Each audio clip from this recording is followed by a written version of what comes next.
your favorite lift in the weight room? Favorite lift, I like bench. I'm a short arm, strong guy, so I like bench for sure. But, it's hard to pick one. The Olympic lifts are fun. You really get to showcase your explosiveness doing Olympic lifts. I like to clean. I'd say clean would be probably my favorite. Yeah. What do you guys doing, like snatches and split jerks? All all of it. Split jerks, snatch, clean, hang clean, overhead press, all of that. What's your goal for this coming season? My goal for this season is just to be the best leader that I can be. I feel like last year I did a good job of being a resource and kind of like a shadow captain to support the older guys and lead the team. But now that I'm a senior, I'm in the leadership role of being a captain. Just be the best leader I can be for this team and to continue to expand on my game and be a leader on the defense. Tell me about your upbringing and how it has made you who you are today. My upbringing is contributed a lot to who I am today. I grew up in poverty. My dad was the only one that worked when I was a kid until later, when I got into high school, and then my mom was able to get a job with us being older kids. I grew up seeing a lot of the should have been group, the guys, we call them the first bleacher crew, the guys that were really good, going to watch them play, thinking that they were going to make something of themselves, and they didn't for whatever reason that may be. So I had a lot of adversity, a lot of motivating factors between parents getting sick, living in poverty, all of that. It really molded me into giving me a lot of motivation to not live like that anymore. So I think all of that has culminated into me being the person who I am today. You do a lot of community service, right? Mm-hmm. Giving back to the community. Yeah. Why is that important to you? Because I just feel like for me, I came from a community similar to how Durham is, where there's a lot of poverty, a lot of bad things going on, struggling and whatnot. So it's just only right to me, being one of those that got away from all of that, to help ensure, maybe spread some advice or something to give back to those so that they don't have to go through what I did. I think that's why I enjoy going to elementary schools and seeing little kids, because I get a glimpse and a reminder of the joy that I had when I was a little kid running around and we had guests come in and read a book to us or throw a ball with us at recess, and little moments like that you hold on to. And when I was a kid like that, I always had a glimpse of hope or some aspirations. Like, man, we had career people come out, and I'm like, man, I want to be that guy up in the bucket truck, messing with power lines or something like that. Anytime you can give back a glimpse of hope or something, some motivation to help those that are in need of it, then I'm gonna jump at that opportunity. Why'd you pick Dukes? I just knew that it was a great decision for me. The best of both worlds, playing in the ACC, great football, an amazing education, and that's what I'm doing it for. Again, going back to my upbringing, if I didn't earn a scholarship to play football, then the likelihood of me going to college or being able to afford it wouldn't be likely. So I just feel like I would be selling myself short if I didn't choose a school with the best of both worlds to get the most out of my, what I'm putting my body on the line for. What was that process like when you were trying to figure out where your next home was going to be? It was tough. It kind of reminded me of what I went through the first time with recruiting, but there's just more at stake. Instead of being 17 years old, I was 22 looking for a new home. So, you don't really get too many opportunities to get this thing right, like you said. So it was definitely tough, but I felt like there was some good people here, and it was a good program to become a part of. And, eventually now being an alum of it, it's definitely reaping the benefits of making the great decision. Is the portal just like a whirlwind when you get in it and your phone starts blowing up? Yeah, I mean, it's instant. Like, I think the misconception that I had especially is like, once you hit that submit button and put your name in it, like, it's instant. Like, there's some people whose job is simply to sit there at a computer screen and look at the portal. So I was on a drive back to South Bend to get my stuff, and I just entered the portal, and next thing you know, my Twitter had 50 DMs. So it's really an instantaneous thing, and it really caught me off guard to where, like, I hit submit, and it's like I put out like a job ad and people were reaching out to me. So it was kind of crazy. What was your recruiting process like in high school? It was good. It started off slow. I mean, I was at a small school, in North Carolina, high school in Maryland on the Eastern Shore. So not too many people know where that's at or know what we do there. But I got my first offer from Virginia my junior year, like junior summer. And then from there, it was like wildfire. It was kind of almost like I was the guy that everybody like knew about, but nobody wanted to pull the trigger to figure out, should we offer this kid, should we not? But I ended up with over 20 offers, so it went pretty well. What's the funniest thing that happened during your recruiting process? I've heard some funny stories. Funniest. I can't really remember anything crazy. I think maybe a coach came and like watched me like work out, and it was like awkward. So I'm like he came to visit me. Our coaches come to visit you and whatnot, and he's like, yeah, it was kind of surprising. Like he told me he was coming, but I didn't know what time. So I was doing like a workout after school lifting. He's like, yeah, man, like can I watch? I'm like, yeah, I guess. So like I'm like benching and cleaning all this stuff, and he's just sitting there watching me. He's like kind of like a combine. I feel like he's writing down notes and stuff. I'm like, damn, like is this like an interview process or what? So. What was your favorite visit you took while you were in high school? Favorite visit, I'd have to say to Notre Dame, where I ultimately ended up committing. Yeah, I think that's the one that got me. It was just fun. My parents and I made like a vacation out of it, which kind of doesn't sound great. A vacation to South Bend, what am I doing? But it was great. It was around my dad's birthday, so we all went up there, had a great time. The campus is beautiful, there's no doubt about it, and we just had a blast there. What's it like playing for Coach Elko? It's great. He's intense. I know people see him and yelling and screaming on the sideline all the time when he's, it looks like he's moping around, but he's not that mean all the time. Trust me, he's great. He's known me for a while. So, I was 17-year-old when I signed to play for him at Notre Dame, and I didn't get that chance, but full circle moment, he ends up here, and he's everything that I expected. He's a great guy. When he says something, he means it. When he said he'll do something for you, he'll do it. And, he cares about everybody in the building, whether you're a player or staff. He'll take care of you and lay everything on the line for you. What was your welcome to college football moment? Everyone's got one, right? Yeah, everyone got one. I don't know. I think just realizing that, like, when you get to this level, everybody's strong. So we're doing, like, a workout and, like tug of war. And, like, I go and I'm, like, expecting to just drag this guy. And, like, I'm like, okay, like, this is going to be a fight. But I think my welcome to college moment was when I played against Virginia Tech, and I hit a move and like I'm going. I think I'm finna get a sack, and I just get completely cracked back, like scorpion kind of. And I'm like, yeah, well, it's not as easy as high school would have been. College football. Yeah. It's freaking heel touched the back of my helmet. I'm like, ref, what's going on? So it was one of those. Yeah, I'm looking. I'm like, and I'm just like, everybody's like, ooh. I'm like, yeah. That's how you know it's real when you get the ooh. Yeah, that's how you know it's real. Never want to be on the wrong side. Nah. What's your favorite play of your career? Favorite play of my career was last year, a sack against Virginia in the red zone, third down. We ran a game. I came around free, sacked them. Everybody goes crazy, and I get up and I hit my little hip dance, and, the crowd goes wild. And I always watch that all the time, I say I have the best celebration of last season. So. What can you tell us about the dance? What is it? I mean, it's just like if you go on TikTok, you look up like guys hitting their hips. Yeah, you just like hitting their hips, and I don't know. It kind of hit me because I stopped for a while and thought about like what am I going to do, but like sometimes you got to pre-plan it, and I kind of had that one like in the bag, and I was like, this is the perfect time. You guys have Clemson coming here week 1. Mm-hmm. How much do you think about that during the off season when you're doing one extra rep, or like, how much is it add intensity to what you guys are training for? It's huge. Like, it's no secret. Like, they're the big dog in the ACC, and they've been that way for the past couple of years. So we're grateful for the opportunity, and they get to come in the Wallace Wade, and we're open and welcome for the challenge. But we don't look at it as different than any other game, other than like it's the first game. It's the first time we get to showcase ourselves and the brand that we've decided to build and change about Duke football. So I think that nothing really changes how we work out. Like, it's just how we work out. We're intense. We put each other through different things and push limits that you never would expect. And depending on whoever we're playing, it doesn't change it. We have a certain standard and level that we live up to, and regardless of who we're playing, it doesn't really change it. What's your pregame routine? Pregame ritual? Pregame ritual, got to have my music in. Listen to some Katy Perry. No, I'm playing. I get my music in, and kind of like stretch, roll, do stuff with bands.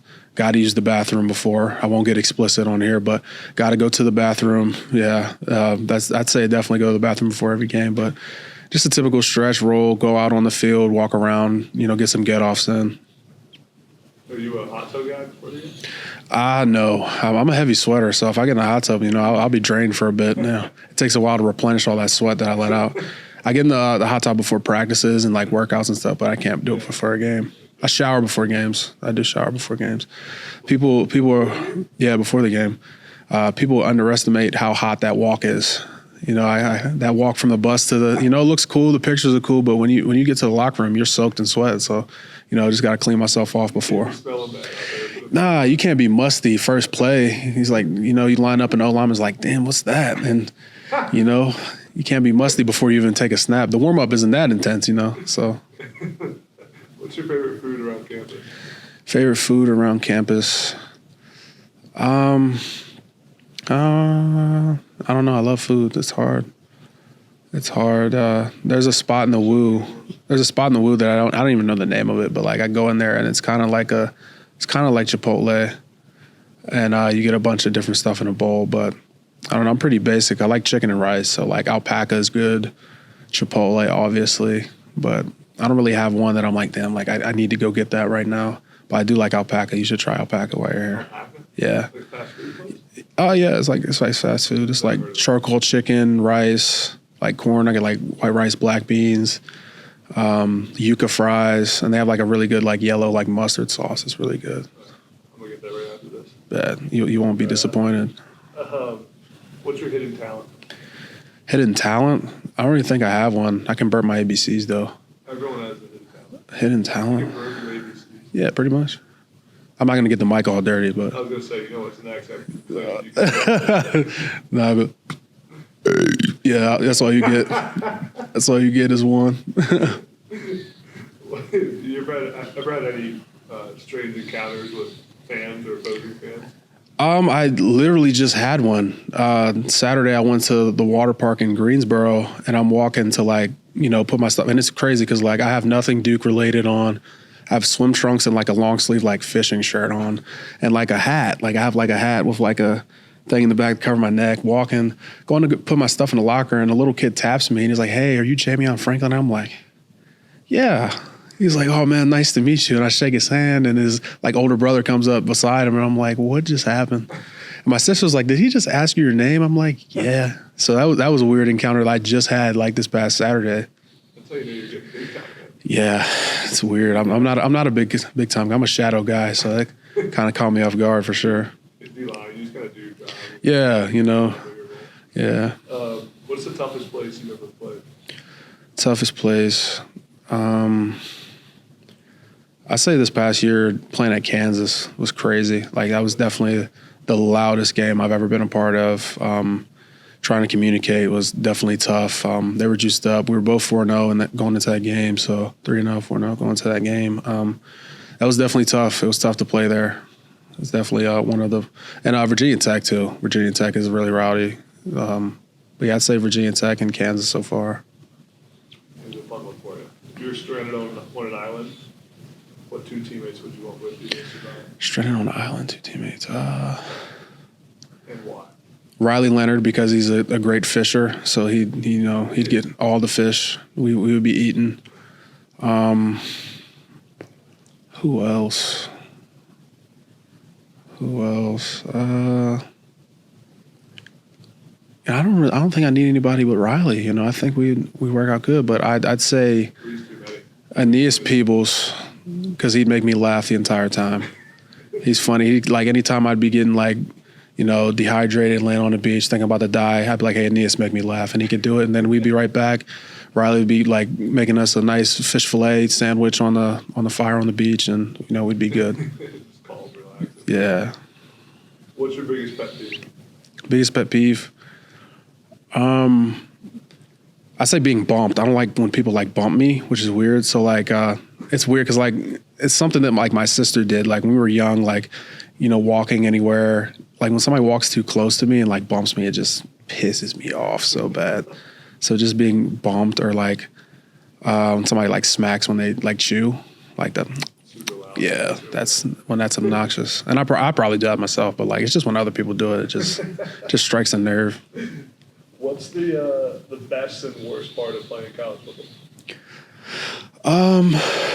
I'd say the best part of playing college football is just you never really know people's story or where they come from, and it's different than like high school where like you're all from the same community, neighborhood, what have you, played Pop Warner together or whatnot. In that locker room, just the locker room, the culture and atmosphere of having a brotherhood of everybody from all over the country come together for a common goal, and you don't realize how similar like you are to people or have different stories that you've experienced to come together. And I'd say the worst part of it I haven't experienced yet, and that's the transition to the real world. Like when you have to leave that locker room, yeah, when it stops, it's probably the worst. Even the worst workouts of your life you'll miss when you're finally done. And that's what I've talked to about being an older guy and having, most of my friends or people I've played with are done. So, I think the worst part is when you're done playing. Yeah.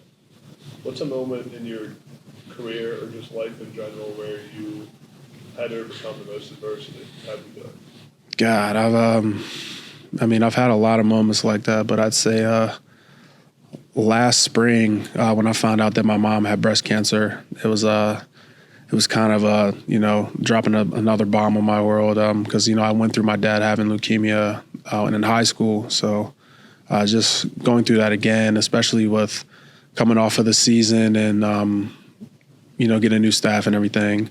So I say that was hard to just overcome that while you're in the middle of a transition. What's the best advice you've ever received?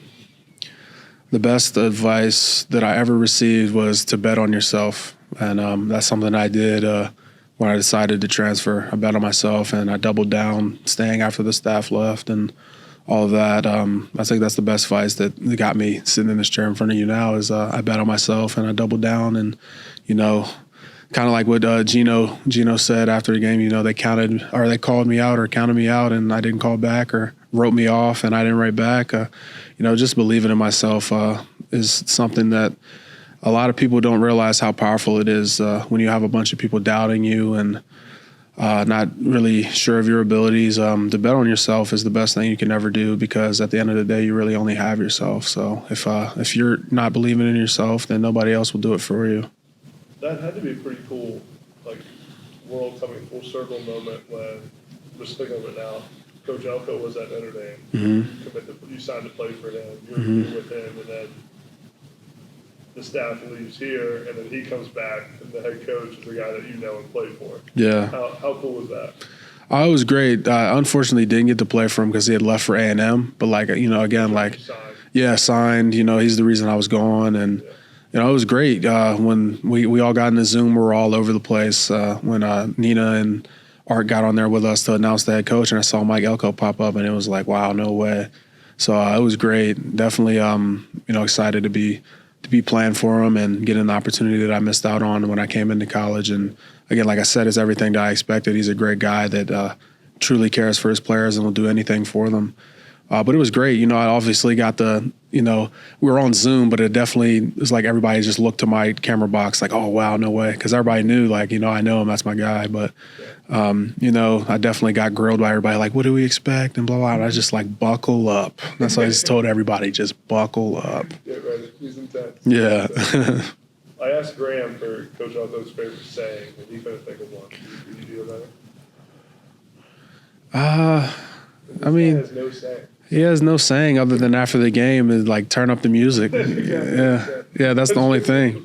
He doesn't have anything else. He's very quick-witted though. He'll definitely call you out, but he doesn't have something that he goes to all the time other than to turn up the music. That's funny. Yeah. I asked for your best advice. What's the worst advice you've ever been told? Worst advice? I can't really think of anything as far as worst advice.